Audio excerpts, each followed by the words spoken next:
So my name is Miles Holmes. I'm the lead designer of Roadkill Ultimate Car Combat, and I'm here to demo a game for you guys.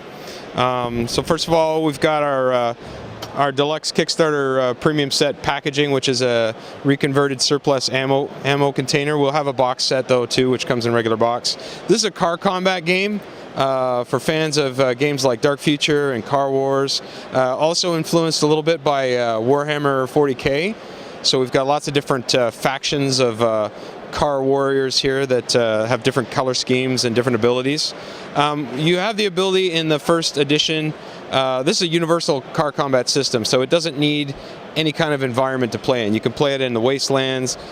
You can play it down here. The starter box will come with road tiles, so you have a bunch of highway-based scenarios with corners and also different types of terrain like obstacles and automated turrets on the highway, that kind of stuff. But really, you can. This game is up to the player's imagination. You can any kind of scenario you can envision for your cars to battle in, you can do it. So we're just right now. Greg and I have been playing a duel in the wastelands. So we've got some terrain that we made for that. And I guess I could walk you through basically a turn of the gameplay. The first thing about this game is it's a bit of a game of chaos and anticipation. So one of the core systems you work with here is what we call a command box. And at the start of the turn, both players, or you can play this up to 5 players. Every player is going to decide what they want to do. They're going to look at the table, see what they want to accomplish, see where the enemy's at and who they think they might get a shot at, and then they're going to plan out their move completely within this box. This is like a pill box, and it's got 4 windows in it. You've got your speed, your maneuver, your target, and a holdout, which is kind of like a wild card ability that you can spring on your opponent at any time. So first of all, your speed is going to be, in each one of these boxes, you're going to have a D6. And that will represent the options you can make for each of those. So it's pretty simple. For speed, the number of the dice represents how many inches you can move generally.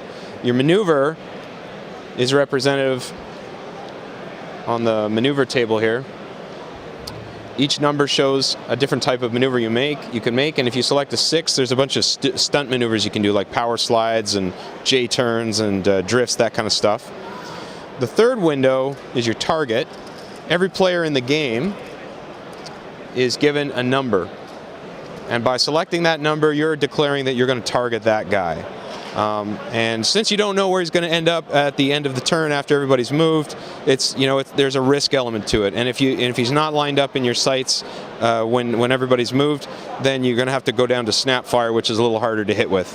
And also with targeting, if you opt to choose your own number, so for example, if this card shows the number 4, that's saying I'm not targeting anybody, which actually gives you bonuses to your driving, because sometimes the cars are forced into making control checks because of hazards on the road or just that they're doing stunts, that kind of thing. So by not selecting a target, you're a better driver.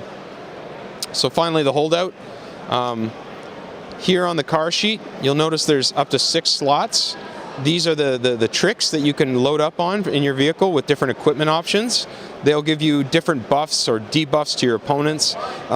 Sometimes it's like Magic the Gathering. It's like an interrupt action that can suddenly spoil his plans. So that kind of thing. So you list those out on here, and each of those numbers corresponds to what you put in there.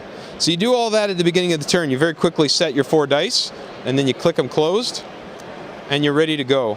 And at that point, you're rolling for initiative. So for example, Greg and I both we're organized into a team of 2 cars each. So we roll a dice for each of our cars. And these are faster, lighter cars than what he's rolling with there in the big van. So we would add 1 to each of our dice.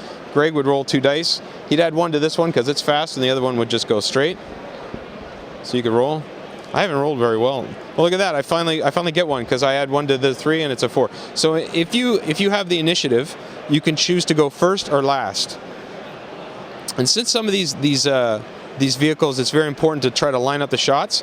If you let your opponent go first, it's risky in that he'll get the first shot, but you have the better chance of lining him up as a target.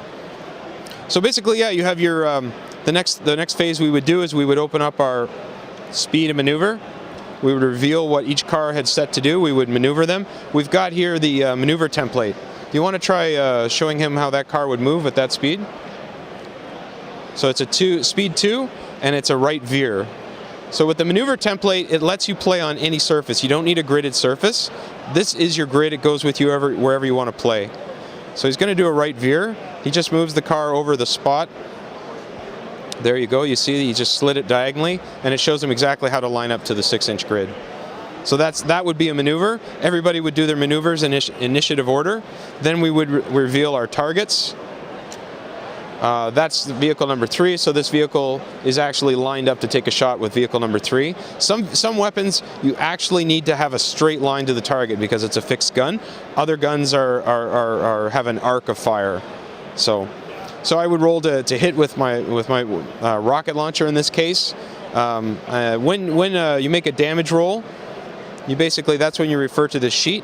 For example, if a rocket was to hit him, it's a strength 8 weapon. He has, what's the front armor on that guy? Front armor is 16. 16. So I would need to roll 8 on 2 dice.